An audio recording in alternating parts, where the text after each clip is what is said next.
İyi günler arkadaşlar. Kanalımıza hoş geldiniz. Bugün yine sizler için yepyeni videolarla karşınızdayım. İki başarılı oyuncularımız Elçin Sangu ve Barış Ardus'tan güzel paylaşımlarını sizler için hazırladık.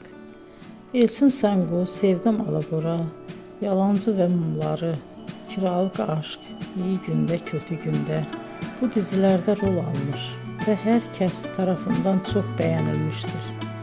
Biz de Elçin Sangu ve Barış Ardus'tan en güzel sempatik fotolarını sizler için hazırladık.